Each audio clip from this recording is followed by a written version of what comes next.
Muy buenas a todos, oyentes de Fase 24 y más que oyentes, ya amigos y compañeros. Soy Pablo Aguado, Nemba en la Sociedad Tolkien y parte del equipo habitual de Fase 24. Y quería traeros un mini sobre unos libros que he leído, un poco, ¿no?, a imagen de lo que ha hecho nuestro querido Antonio Rentero. Y es posible que muchos conozcáis estos libros porque son de literatura juvenil que salieron, ¿vale? Que fueron publicados en los años 80. Estamos hablando, ¿vale? De una de las sagas de ciencia ficción española más conocidas y yo diría hasta que influyentes en su momento, de uno de los autores que a mí me gusta mucho. Y quizás olvidado, ¿no? Por ser parte de lo que es la literatura juvenil. Un poco también, ¿no? A imagen de lo que ha hecho nuestro querido Antonio Rentero. Voy a comentar, ¿vale? Sin hacer demasiado spoiler, esta saga, invitándoos a leerla porque, aun por encima de esa vista un poco juvenil, tiene algunos grandes temas de la ciencia ficción que yo creo que son muy interesantes de tratar. Y me refiero, como no, a lo que ahora se conoce como la trilogía de las tierras, aunque en su momento fue publicado como En un lugar llamado Tierra, Regreso a un lugar llamado Tierra y El testamento de un lugar llamado Tierra. Luego, en los años 90, si no me equivoco, o a principios de los 2000, Jordi Sierra y Fabra publicó Crónica de Tierra 2, que es como una especie de epílogo, ¿no?, a esta saga. Además, publicó algún otro libro, ¿no? Por ejemplo, Cuando la lógica falla, el sistema llama Azuk 1, que aunque no está dentro de esta saga principal, sí que está ambientado en este mundo. Entonces yo, una de las cosas que quería hacer es trasladaros, ¿no?, lo que tiene de interesante y de emocionante esta saga, intentando que podamos, no sé, comentar y ver qué cosas y elementos de la ciencia ficción tenemos aquí que realmente se han luego visto en otros lugares. De esta obra de En un lugar llamado Tierra, dice el propio Jordi Sierra y Fabra que hasta le dio rabia hacerla porque alguien le dijo, y es de sus primeras novelas, alguien le dijo, esta es una de las tres grandes obras que todo escritor escribe a lo largo de su vida y él dice, pues si ya tengo una de las tres, nada más empezar, pues que pronto empiezo y ya no, y que ya no voy a poder hacer nada mejor. Y es que es verdad, es una obra que realmente impacta mucho. Yo la leí siendo adolescente y acabo de releerla ahora este verano pues sinceramente porque me apetecía, pero luego he visto que tiene detalles que yo creo que nos pueden interesar mucho, ¿no? Porque tratan temas de ciencia ficción que al final siempre tocamos un poco, ¿no? En fase 24. Al final, yo creo que lo que hace un clásico es que trata la humanidad y la esencia de la humanidad. Y sin llegar a poner, ¿no?, esta obra como un clásico de la literatura, creo que sí que tiene esos puntos donde se trabaja la humanidad, lo que es la esencia y la parte vital de la humanidad. Y bueno, intentaré no hacer spoilers y me centraré quizás un poco más en lo que es el primer libro, ¿no? En un lugar llamado Tierra. Y a partir de ahí, bueno, comentando también alguna cosa, ¿no?, de, cuando la lógica falla, el sistema llama Azukuno, porque está ambientado, ¿no?, en una época anterior a todo lo que es la saga principal y nos establece también un poco cómo es este mundo donde la premisa es que hombres y máquinas viven juntos y a la par. Antes de empezar, voy a leeros la sinopsis que venía en lo que es el libro de En un lugar llamado Tierra, en la edición del año 83. Y porque la verdad es muy sugerente. El gran holocausto destruyó por completo el planeta Tierra. Los supervivientes, auxiliados por máquinas altamente perfeccionadas, se vieron obligados a buscar nuevos mundos habitables. En un lugar llamado Tierra es una inquietante novela futurista ambientada en un lejano planeta gemelo a la Tierra, donde los hombres confían plenamente en las máquinas para alcanzar una vida ordenada y pacífica, a salvo de las emociones, sentimientos y errores humanos que antaño desencadenaron la gran tragedia. En efecto, las máquinas son perfectas e infalibles, pero ¿lo son tanto? ¿Puede una máquina suicidarse? ¿Pueden las máquinas enfrentarse al hombre? Estas y otras preguntas se plantean a los habitantes de Tierra 2 a raíz de un suceso inexplicable. Una nave expedicionaria, pilotada por un robot y con un humano de copiloto, regresa del espacio exterior. El robot viene desconectado, muerto. Se acusa al copiloto humano de asesinato. Las máquinas no pueden suicidarse. tiene que haberlo hecho el hombre. El comandante es sometido a juicio. El profesor Hal Yakzubi, que actúa como abogado defensor, debe probar la inocencia de y desentrañar las causas del hecho, porque si efectivamente el robot se ha suicidado, todo el sistema corre grave peligro. La verdad es que la sinopsis descubre más de lo que hace el propio libro, porque el propio libro en un momento dado no te das cuenta de que estás en un planeta gemelo a la Tierra, aunque gemelo con ligeras diferencias, un planeta más joven que la Tierra, más inestable y con menos recursos, ¿vale? Y esto tendrá parte de su importancia, ¿no? A lo largo de las siguientes entregas. Y esto es importante porque lo que vamos a ver aquí, como dice justo al final, es que el sistema con mayúscula, está en peligro. Así que bueno, de buenas a primeras lo que voy a comentar es en qué consiste el sistema.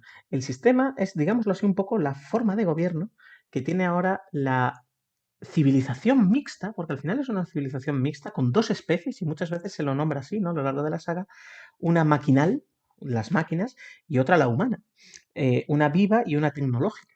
Y este sistema está organizado de manera que las máquinas realizan cierta cantidad de trabajos pesados, otros trabajos, como por ejemplo trabajar fuera de las cúpulas del planeta donde están las ciudades, mm, lo pueden hacer solo los humanos porque el clima de Tierra 2 es adverso para las máquinas. Por otro lado, las máquinas son las que gobiernan, son las principales dirigentes, porque, bueno, las máquinas están divididas en 10 clases, la 1, la 2 y la 3 son las clases que mandan, obviamente la clase 1 es la más potente, todas las clases de máquinas tienen algunos encargos, ¿no? Como la clase 6 es ciencia, la clase 7 son los pilotos espaciales, de hecho el piloto que muere es precisamente de clase 7, el cuerpo espacial. La clase 10 son las máquinas estropeadas, rotas, que es como si dijéramos los humanos que están locos.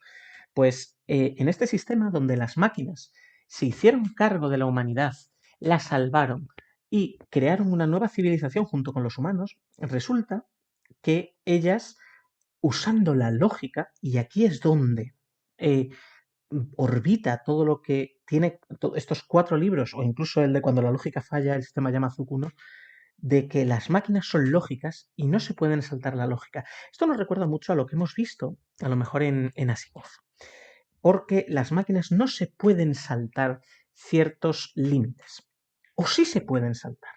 De hecho, a lo largo de toda esa pregunta, a lo largo de la búsqueda de esa respuesta, es donde bascula toda la historia, donde toda la historia se va desarrollando en los 3 libros principales y en lo que luego será el 4 libro, Crónica de Tierra 2, que publicó ya bastantes años después. Por tanto, yo diría que la saga no es solo como tal una obra de ciencia ficción, y de ciencia ficción juvenil, porque se lee fácil, se lee rápido, es bastante animada en lo que es la lectura. Están enfocadas en realidad todas casi como conversaciones, porque como aquí en la primera tenemos un juicio, en las otras tenemos cosas semejantes, ¿no? Donde el personaje principal a lo largo de, pues eso, encuestas, a lo largo de hablar con gente, va intentando descubrir la verdad. El personaje principal es diferente, ¿no? En cada una de las 3, porque podríamos decir que entre todas ellas pasan años y los humanos al final viven unos 80, 100, 120 años, ¿no? En este caso porque ya están mucho más evolucionados, pero las máquinas pueden llegar a vivir 400 o 500 años, efectivamente. Mientras haya repuestos, las máquinas continúan. Así que se nos plantea precisamente eso. ¿Qué es la humanidad? ¿Qué son las máquinas? ¿Qué es la lógica?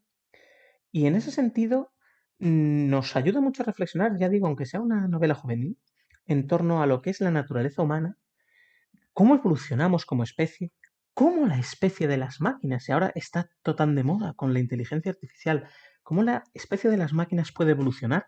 Porque, por ejemplo, uno de los hechos que tienen las máquinas como tal es que han aprendido a mentir, y eso va contra la lógica o no, porque a lo mejor es lógico mentir para proteger un bien mayor.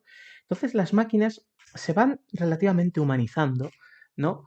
Y al final lo que tenemos es ese gran dilema humano donde el hombre, cuando se siente constreñido, busca ampliar sus horizontes. Y el hombre, en el momento en que empieza en un lugar llamado Tierra, se siente como atrapado, se siente como que le falta algo. Y me refiero a que le falta algo porque las máquinas solucionan todo. Y sí que es cierto que si uno vive tan tranquilamente, hay mucha gente que viviría así, que le sirvan teniendo trabajos, pues por ejemplo, como el del asistente April en Cuando la lógica falla, el sistema llama Zukuno, donde pues simplemente es pues básicamente una mecanógrafa que con ciertas citas en una fábrica, ¿no? Donde lo que hay son 5 o 6 máquinas.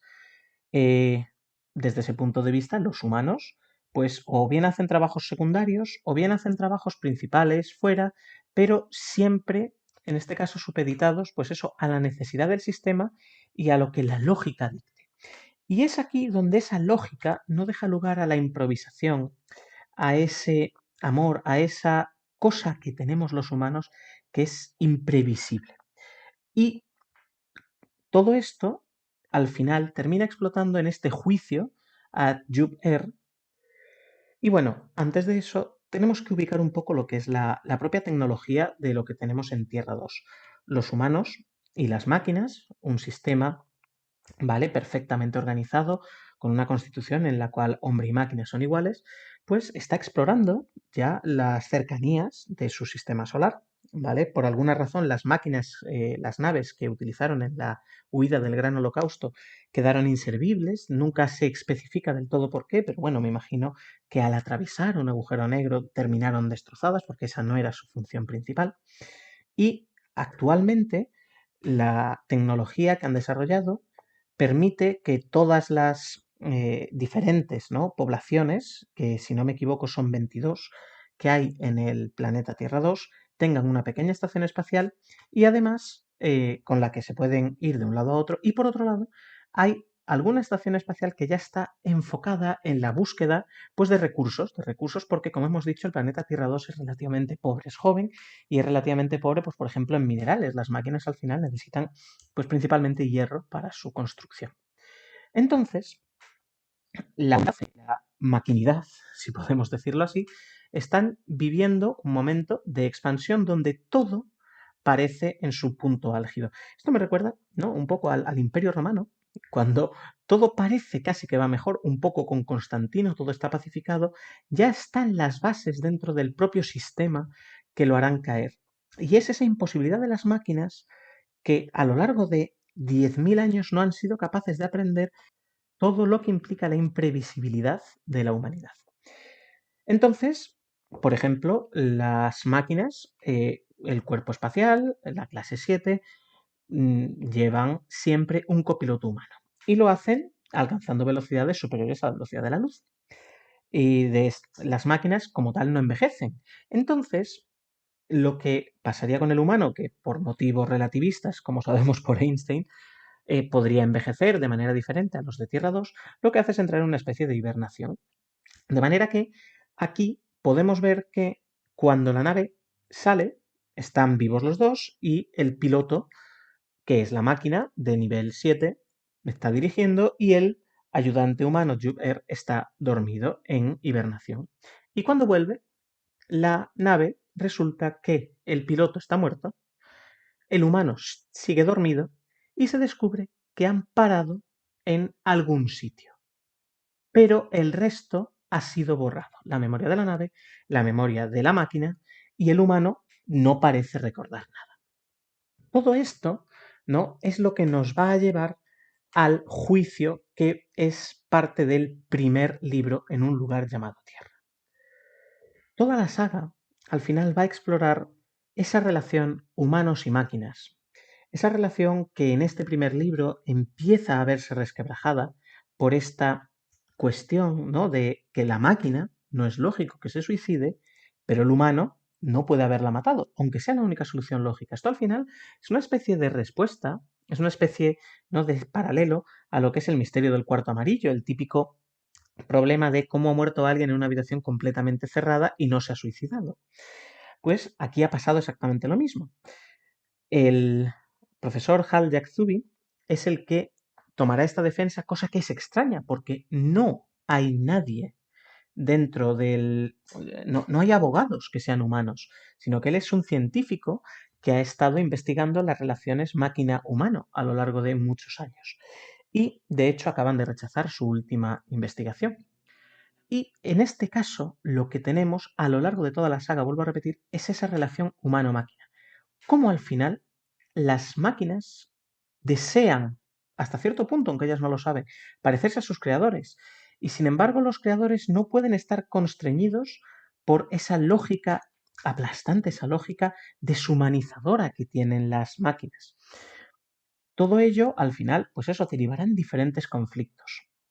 Se nos presentaba como una utopía, ahora vemos que realmente una especie de... Es que no llega a ser distopía hasta un poco más adelante, pero una distopía tecnológica o incluso tecnocrática, donde utilizando la excusa de la lógica, los seres humanos se ven totalmente indefensos y al final tienen que intentar buscar su propia identidad recurriendo a una cosa que las máquinas en teoría no entienden, que es la violencia, que es de lo que se acusa precisamente a Job R. Entonces, la saga, desde este punto de vista, es un elemento de ciencia ficción que, ya digo, aunque no llegue a clásico, sí trata ese tema esencial de qué somos como humanos. Y lo hace contraponiéndonos a las máquinas, porque de hecho, al término del segundo libro y del tercer libro, incluso del cuarto, es que han pasado ya cientos de años con respecto a este primer libro. ¿Y qué es lo que pasa? Lo analizamos desde el punto de vista de las máquinas. ¿Qué pasa con el ser humano? ¿Qué es el ser humano? ¿Cómo es la relación del ser humano con otra especie inteligente? En este caso, además, creada por él mismo. ¿Esta especie inteligente se puede volver contra el hombre? ¿Es lógico que lo haga? Las máquinas dicen que no, pero ¿no podría ser una máquina que se suicide un comienzo de la violencia? Cuando la lógica falla el sistema Yamazukuno, algo parecido ha pasado. Una máquina ha muerto, asesinada, y los únicos que podían haberlo hecho eran máquinas. Entonces, esto también va a llevar de cabeza a Zuk 1, que es en este caso, es uno de los pocos ejemplos de híbrido que hay porque tiene cerebro humano y cuerpo de androide. Así pues, repito, lo interesante de estas novelas es esa relación, ¿vale? Y esa búsqueda de la humanidad y de lo que es el sentido de la humanidad. ¿Qué es la humanidad? ¿Por qué lo tenemos? La tecnocracia que usan las máquinas para protección de los humanos, para que esa violencia no los vuelva a dominar y el gran holocausto se repita y se destruya la humanidad, en realidad ese alto control, la individualidad eliminada, la libertad bastante constreñida, ¿eso es bueno para la humanidad? ¿O la humanidad al final se rebelará? La autonomía de la humanidad, su vida tan regulada, al final no llevará a que el hombre busque algo nuevo. Pues buscando esa esencia es donde en la segunda novela habremos avanzado bastantes años en el conflicto entre humanos y máquinas, hasta el punto de que hay un conflicto armado, mientras que en el cuarto las máquinas intentan sobrevivir, en el tercero las máquinas intentan sobrevivir. Mientras que por su lado, el cuarto, Crónica de Tierra 2, es una vuelta de tuerca a esa tercera novela, ¿no? El testamento de un lugar llamado Tierra, donde las máquinas intentan ver e intentan sobrevivir y buscar su propia razón como especie. Y hay un duelo, hay una confrontación entre los elementos de yo máquina, tengo y necesito a ese creador como parte esencial de mi ser, o puedo buscar otra razón de ser. ¿Necesito al ser humano o simplemente puedo existir porque sí? ¿Puedo ser una sociedad completamente mm, paralizada, no evolucionando porque ya son perfectas o son perfectas a su cierta manera? ¿O necesito, para romper esa antievolución en la que están, necesito un estímulo externo o lo que el humano le daba? O sea, lo que estamos diciendo que esa sociedad formada por dos especies diferentes, pero iguales porque colaboraban entre sí y se complementaban, eran necesarias. Entonces, yo, la verdad, para ir terminando, que me he alargado un poco más de lo que esperaba, pero es porque estas novelas me gustan mucho y entiendo perfectamente que Jordi Sierra y Fabra hizo unas novelas juveniles. No estamos hablando de una obra, ¿vale? Que pueda compararse, por ejemplo, ¿no? A grandes obras como 2001, Odisea en el espacio, ¿no? O El Marciano. No son obras de ciencia ficción que lleguen tan lejos, pero sí que tienen esa esencia. Y a mí, personalmente, siempre me han dejado y siempre me han inquietado mucho. Y quería compartirlo con vosotros porque yo creo que se dejan leer bastante bien, a pesar, ¿no? De que la primera se publicara a principios de los 80, y creo que en una recomendación veraniega, en una lectura un poco más ligera, podemos ver esas grandes preguntas de quién somos y cuál es nuestro lugar en el universo de una forma, claro, que es lo bueno que tiene la ciencia ficción. Interpelarnos desde nuestro futuro yo, y decirnos si realmente lo estamos haciendo bien y a qué futuro queremos llegar. Y bueno, queridos oyentes de Fase 24, seguimos, ¿no? Fuera de temporada y pues eso, regalando de vez en cuando pues cositas que nos gustan, recomendaciones o pues eso, como la actualidad también manda, elementos como la Casa del Dragón y capítulos tan interesantes pues efectivamente como el de la saga de Blackwater que nos ha traído Antonio Rentero. Por lo demás, pues ya sabéis, estáis invitados al en un grupo de Telegram y desde luego a seguir escuchándonos aquí, en Fase 24. Un saludo.